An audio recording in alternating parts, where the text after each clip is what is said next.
Kah bakal pengantin perempuan ambil wuduk, lepas tu di make upkan.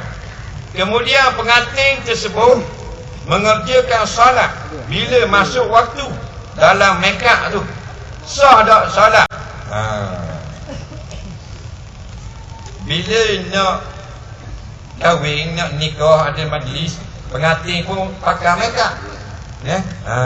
Sebelum dia pakai make up,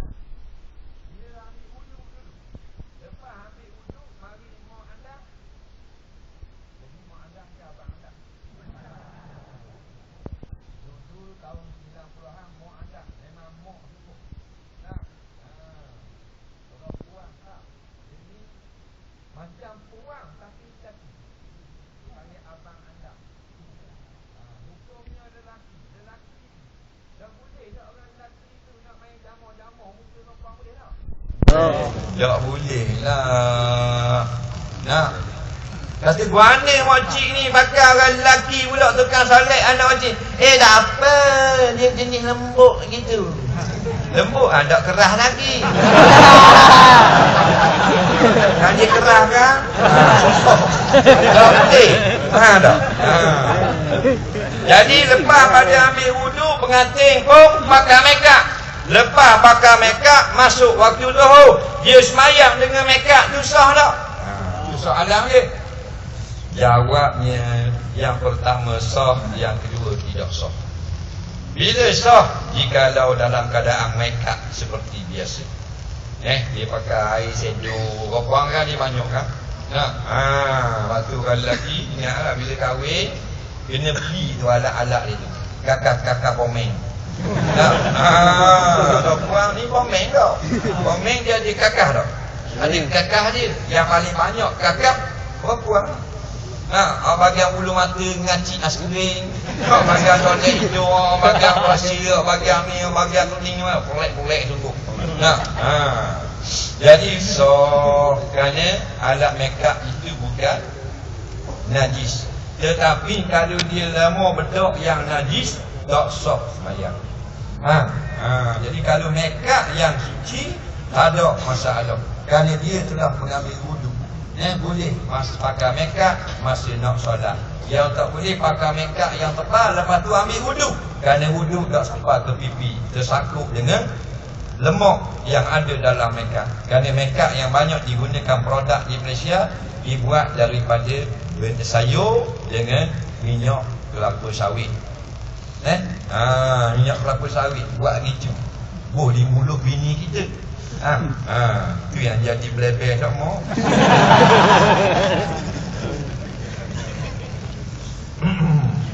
Soalan seterusnya,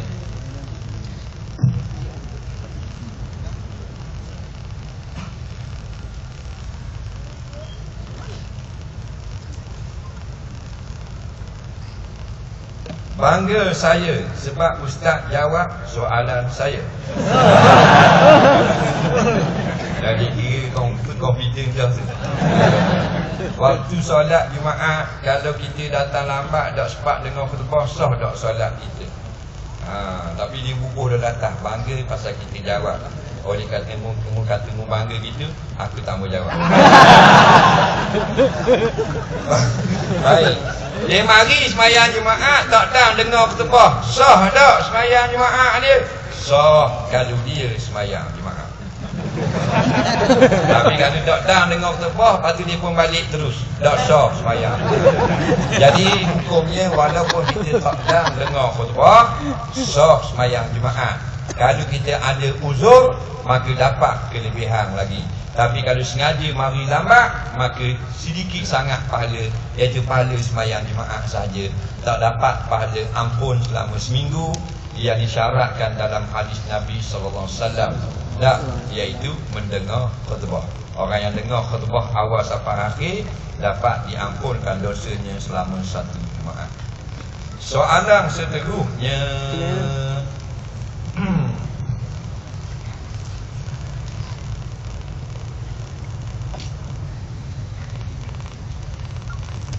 bagaimana kalau kita nak senyum sama, walaupun kita hadapi kesusahan? Dia soalan pelik kau soalan. Dia kata kalau macam mana kita nak senyum sokmo? Sokmo ni tak ada sokmo. Lalu Faham tak orang KL? Senyum ke? Sokmo ni bahasa Terengganu lah. Bahasa Terengganu. Sini sentiasa. Orang putih nak tiru Terengganu jadi sokmo. SOCKMORE. Sokmo. Dia asal bahasa Terengganu. Sokmo. Sokmo ni macam mana nak senyum selalu? Kita bukan tak boleh nak cakap KL. Boleh, tapi kita nak cakap Terengganu juga. Kalau cakap KL, bukan I tak tahu, sebenarnya I takut orang luar.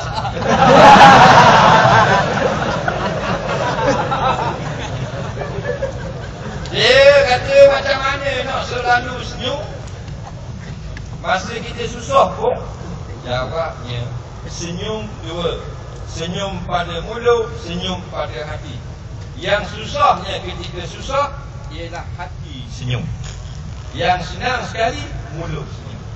Kerana kalau kita time senyum, kita nak buat mulut senyum boleh tak? boleh. Mudah sangat kerana mulut senyum.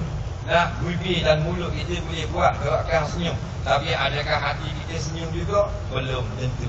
Biasanya orang yang melalui suatu musibah, hatinya tidak senyum.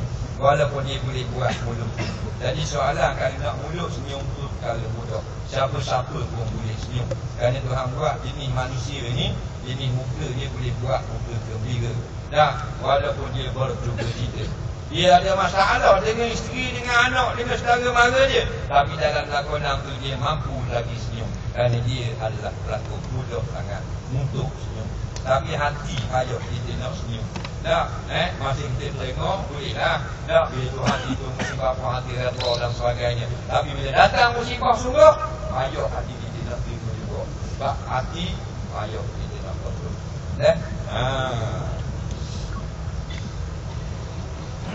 Soalan seterusnya, terangkan sunnah Nabi dalam bertunang. Ada sunnah dalam bab bertunang melainkan sedikit.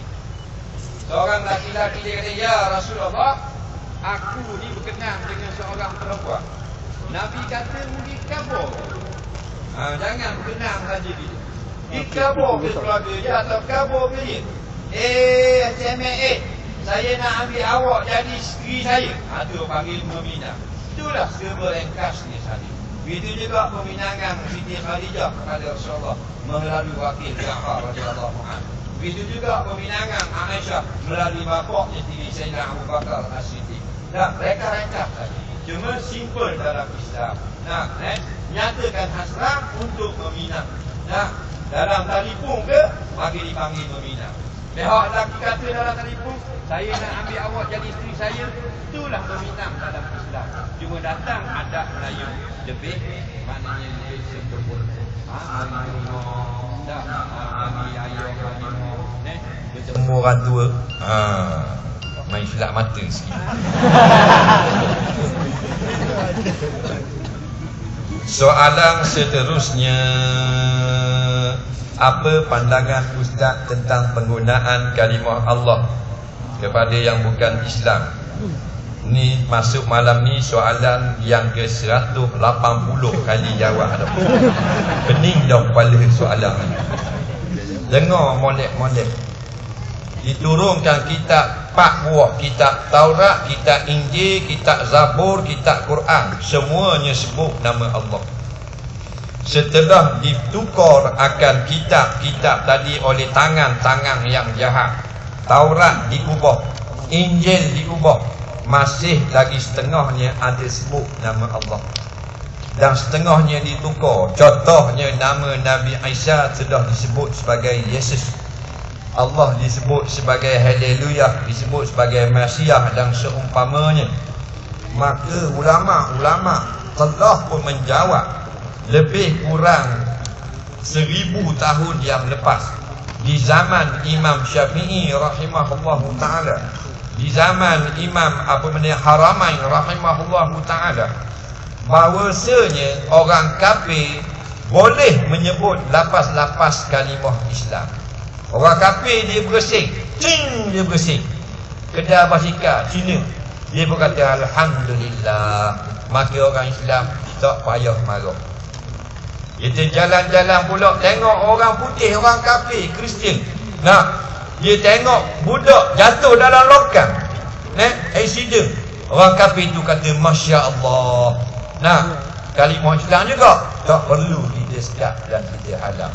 Kerana betul pada penggunaan.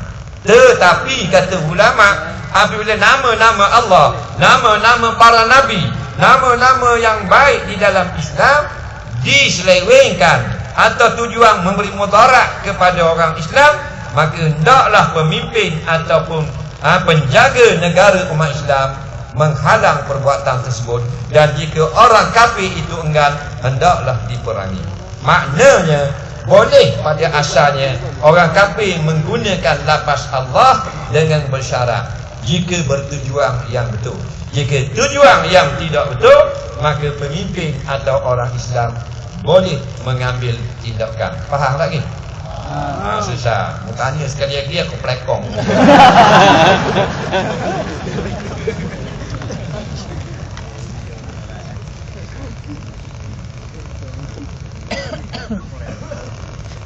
Saya pernah dengar tentang seorang pelajar yang sering pergi balik dari rumah dan tempat belajar setiap minggu, dan dia tidak boleh lakukan jamak kerana dia dikira mempunyai 2 tempat tinggal. Seperti suami yang berpoligami tak boleh jamak di rumah isteri. Minta penjelasan lagi. Baik.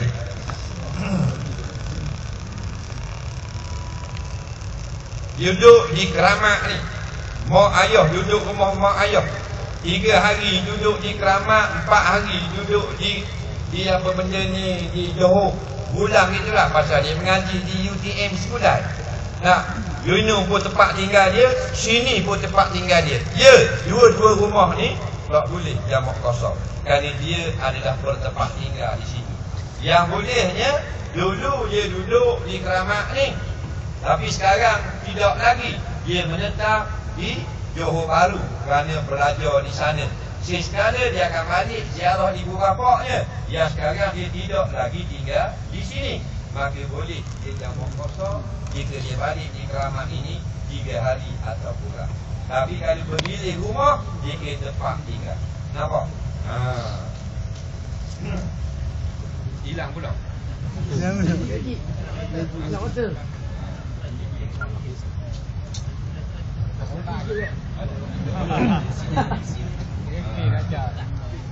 Boleh. Tak boleh nyanyi.